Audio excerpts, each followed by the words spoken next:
Captain Marcus Riley adjusted his dress uniform one final time as he stepped off the transport shuttle onto the crystalline platform of the Valonian capital ship.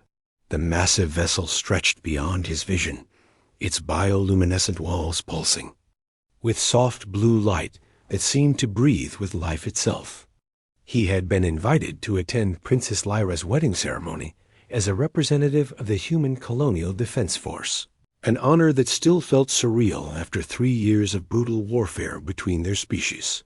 The war had ended 6 months ago, with an unprecedented peace treaty, largely due to Marcus's actions during the siege of Kepler Station. When Valonian forces had overwhelmed the human defenses, he had chosen to save a group of wounded Valonian civilians instead of pursuing a Chiang tactical advantage. That single act of mercy had resonated through both species' leadership, eventually leading to ceasefire negotiations. Now, walking through corridors filled with ethereal beings whose skin shimmered like starlight, Marcus felt the weight of history on his shoulders. Valonians were tall and graceful, with elongated limbs and features that seemed carved from moonbeams. Their large, luminous eyes held depths of emotion that humans were only beginning to understand. Ambassador Jennifer Walsh met him at the ceremonial chamber's entrance, her expression carefully neutral.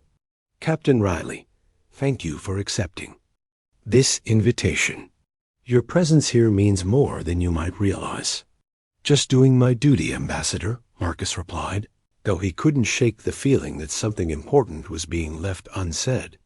The way Jennifer avoided his eyes, the nervous energy radiating from the Valonian attendants, and the unusual formality of the proceedings all suggested layers of meaning he wasn't grasping. The ceremonial chamber was breathtaking. Its vaulted ceiling displaying a living constellation that moved and danced in patterns that seemed to tell stories. Hundreds of Valonians filled crystalline seats that grew organically from the floor, their soft chatter creating a melodic hum that resonated through the space.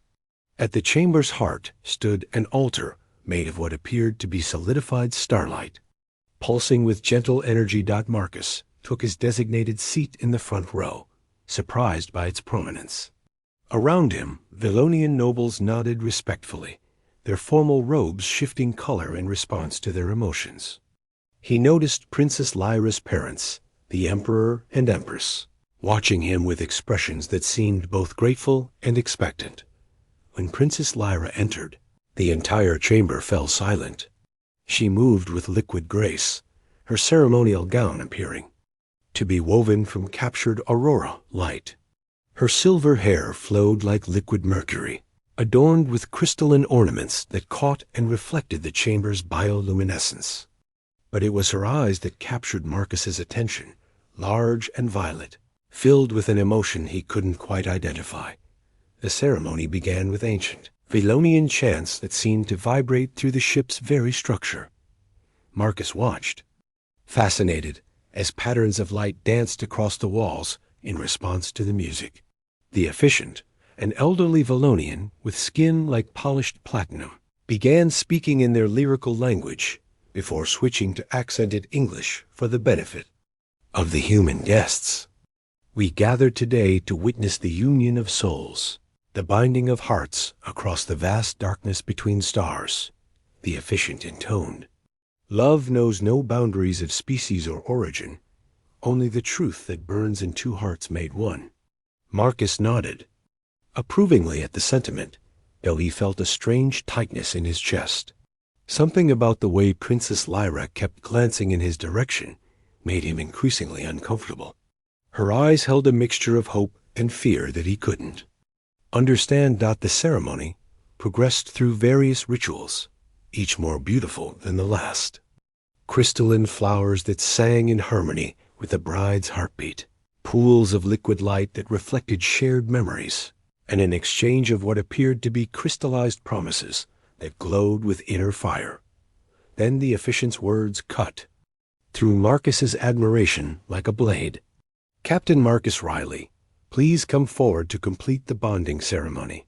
The chamber erupted in gentle applause while Marcus sat frozen, his mind struggling to process what he had just heard.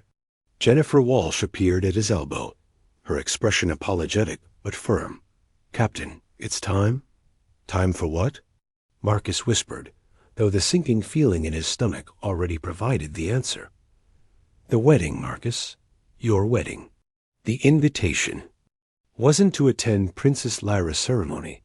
It was to participate in it, as the groom. The revelation hit him like a physical blow. Around the chamber, hundreds of expectant faces watched as understanding dawned. Princess Lyra stood at the altar, her violet eyes now clearly showing the vulnerability beneath her royal composure. She had known all along, had been prepared for this moment while he remained completely unaware. Marcus rose on unsteady legs, his training taking over even as his mind reeled. As he walked toward the altar, fragments of memory began falling into place. The unusual diplomatic meetings, the cultural exchange programs, the princess's personal interest in human customs, and his own background.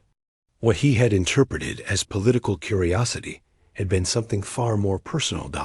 Standing before Princess Lyra, Marcus could see the hope and fear warring in her expression. She spoke softly, her words meant for him alone. "I apologize for the deception, Captain.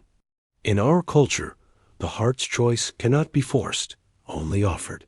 I chose you months ago, after learning of your compassion at Kepler Station.